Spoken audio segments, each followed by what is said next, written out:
Open, candid, honest clarity. Let's talk to the newsmakers and politicians and influencers, and let's ask them your questions. Let's be clear.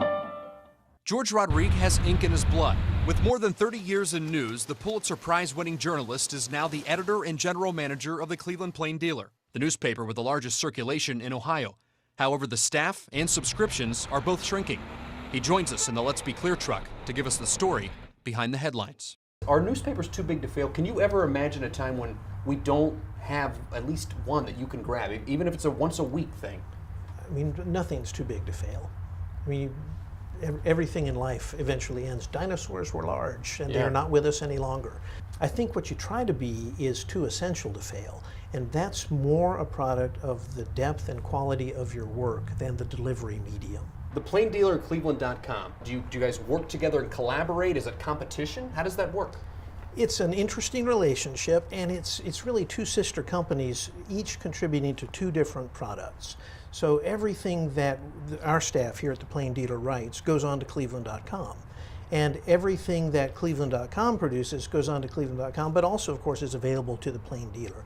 But it's a separate company, and we don't really collaborate so much as get along and cover the news each in our own way. Newspapers have, in yours in particular, the last decade has just been kind of cutting down the newsroom. Is there a line in which you get to, you feel like you can't serve the community anymore?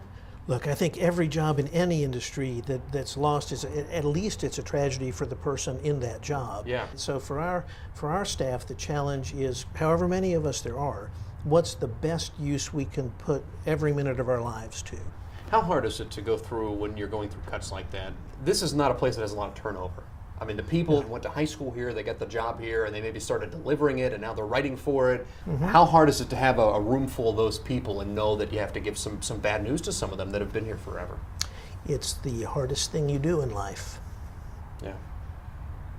Give me a jump to the future with the next 10 years. Where's the Plain Dealer in 2029?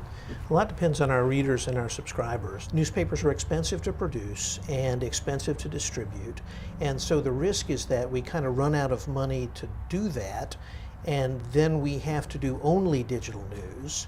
And I think that could happen in some communities. I'd like to keep the Plain Dealer going for a good long time. And I think that the newspaper here, even today, is a source of sort of a common agenda for the city. It's a source of a sort of a common set of concerns.